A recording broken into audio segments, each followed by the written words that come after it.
याद करिए दोस्तों, इस सिविल अस्पताल में क्या हुआ था। यह अस्पताल इंसान को जिंदगी देता है और राक्षसों ने, मैं जब यहां मुख्यमंत्री था, इसी सिविल अस्पताल में बम धमाके किए थे और निर्दोष लोगों को मौत के घाट उतार दिया था। याद है कि नहीं है? सीमा के उस पार से आतंक होता था। क्या उस समय दिल्ली में बैठे हुए लोगों का दायित्व नहीं था कि हिसाब चुकता करे? भाइयों बहनों, ऐसे ऐसे चीजें मेरे दिल में पड़ी हुई है।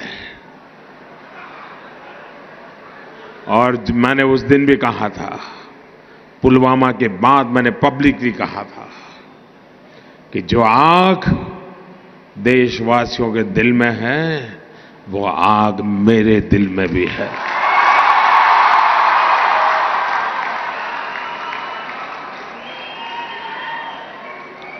अगर उस समय सरकार में दम होता तो अहमदाबाद की सिविल अस्पताल में निर्दोषों की जान लेने वालों को वहां जाकर के भी हिसाब चुकता कर देते। भाई, मुंबई में 26/11 हुआ, निर्दोष लोगों को मौत के घाट उतार दिया गया, और हम कुछ दिन के बाद चलो अब ठीक हो गया, सब लोग काम पे लग गए। आप मुझे बताइए दोस्तों, आतंकवाद के खिलाफ लड़ना चाहिए कि नहीं लड़ना चाहिए? आतंकवाद को जड़ मूल से उखाड़ना चाहिए कि नहीं उखाड़ना चाहिए? आप मुझे बताइए, कौन पार्टी है जो ये काम कर सकती है? ईमानदारी से बताइए, कौन कर सकता है?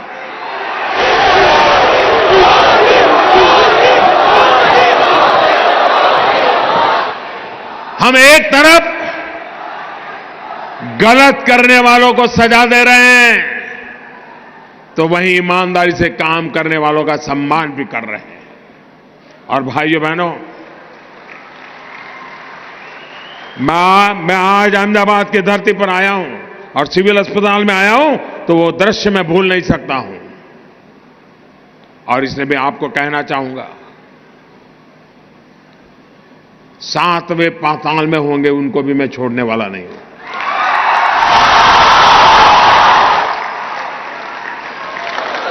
और देश का दुर्भाग्य देखिए, कुछ लोगों को तो पता नहीं क्या हो गया है। आज पाकिस्तान के अखबार की हेडलाइन देख लीजिए, भारत के नेताओं जो बयानबाजी करते हैं वो पाकिस्तान के न्यूज पेपर की हेडलाइन बन जाती है। ऐसे नेता ऐसी बातें करते हो जो पाकिस्तान के टीवी पर दिखा रहा है, पाकिस्तान की पार्लियामेंट में चर्चा हो रही है। क्या ये देश हित का काम है क्या? आप ऐसी बात बोलोगे जिसे पाकिस्तान तालियां बजाए? अरे देश की जैन सेना ने पराक्रम किया है, देश की सेना ने हिम्मत दिखाई है। और मैं दोस्तों इंतजार लंबा नहीं कर सकता।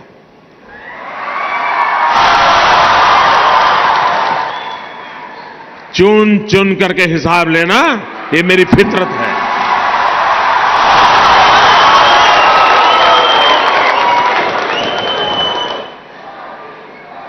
कब तक निर्दोष लोगों को मारने देंगे?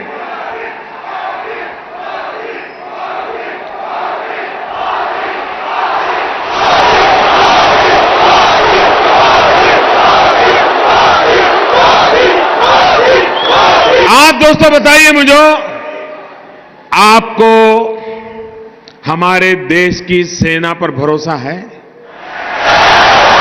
उनकी बातों पर भरोसा है? वो जो कहते हैं उस पर आप विश्वास करते हैं? सेना जो कहे उस पर मुझे विश्वास करना चाहिए? सेना जो कहे उसको मुझे मानना चाहिए? लेकिन कुछ लोग हैं जिनको सेना की बात भी पसंद नहीं थी, अरे मोदी की बात मत मानो भाई, मैं नहीं कहता हूं, मेरी बात मानो। कम से कम सेना पर तो अविश्वास मत करो। उनके पराक्रम पर तो दाग मत लगाओ। वो जान की बाजी लगा करके खेलता है, वो देश के लिए मर मिटने के लिए निकलता है और सफल होकर के आता है, तो आपकी नींद हराम हो जा रही है। और मान लीजिए ये हमारे सेना के लोग गए थे और मान लीजिए वहां कुछ हमारी योजना के हिसाब से ना हुआ होता और कुछ उल्टा हो गया होता, तो ये लोग क्या करते? क्या करते मुझे बताइए? किसका इस्तीफा मांगते? किसका इस्तीफा मांगते? क्यों भाई? मतलब राजनीति आप कर रहे हो, अब सफल हो गए तो चिल्ला रहे हैं कि मोदी ने तो आर्मी का नाम ही नहीं देना चाहिए, जय जवान जय किसान भी नहीं बोलना चाहिए। क्या देश की सेना के जवानों का गौरव करना चाहिए कि नहीं करना चाहिए? उनका सम्मान करना चाहिए कि नहीं करना चाहिए? लेकिन इनके पेट में दर्द हो रहा है।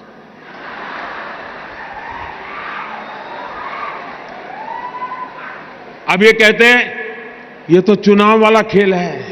जब सर्जिकल स्ट्राइक हमने पहली बार की तब कहां चुनाव था भाई?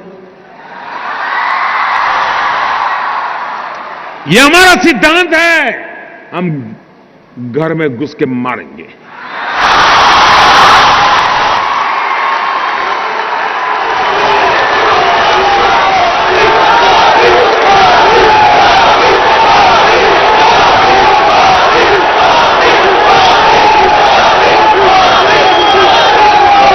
कोई देश ऐसी असहाय अवस्था में नहीं रह सकता है। 40 साल से आतंकवाद हिंदुस्तान के सीनों में गोलियां दाग रहा है जी। भारत मां की सीने में गोलियां दागी जा रही है, बम धमाके किए जा रहे हैं, निर्दोषों को मारा जा रहा है। लेकिन वोट बैंक की राजनीति में डूबे हुए लोग कदम उठाने से डरते हैं। मुझे सत्ता की कुर्सी की परवाह नहीं है, मुझे चिंता मेरे देश की है। मुझे चिंता मेरे देश की है, मेरे देश के लोगों की सुरक्षा की है। और इसलिए मेहरबानी करके ऐसे मसलों पर राजनीति मत करो। अरे मोदी कहता है कि मैंने इतने घर बनाए, उस पर विवाद करो ना। मोदी झूठ बोल रहा है, सच बोल रहा है, सही कह रहा है, नहीं करो ना विवाद। नहीं कर रहे, सेना को लेकर के करते हैं विवाद। मैं कहता हूं मेट्रो रेल लाया, आपको कहना होगा कि चलो नहीं लाया, मोदी झूठ बोल रहा है। करो विवाद, कौन मना करता है भाई? मैं कहता हूं मेडी सिटी बनाया, आप बोलो मोदी झूठ बोल रहा है, मेडी सिटी नहीं बनाए। बोलो ना, कौन मना करता है तुम्हें? मोदी को गाली देने के लिए कोई कम जगह है क्या? पूरा मैदान खाली पड़ा है और मोदी को कोई इतराज नहीं है। सेना को क्यों गाली देते हो? देश के वीर जवानों को क्यों बदनाम करते हो? उनका मनोबल क्यों तोड़ते हो? और इसलिए भाइयों बहनों, मैंने प्रारंभ कहा था, मैं ऐसी धरती पर आया हूं जहां मैंने उस दिन लोगों को लाशें देखी है जी, घायल हुए डॉक्टरों को देखा है, खून से लथपथ नर्सों को देखा है।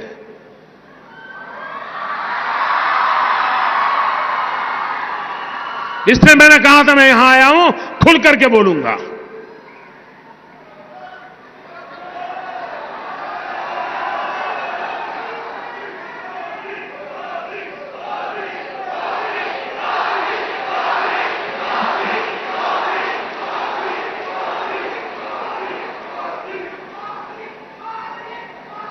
दोस्तों, जिस प्रकार से हम देश की सुरक्षा के लिए प्रतिबद्ध हैं और यह लड़ाई हमने छेड़ी है जी,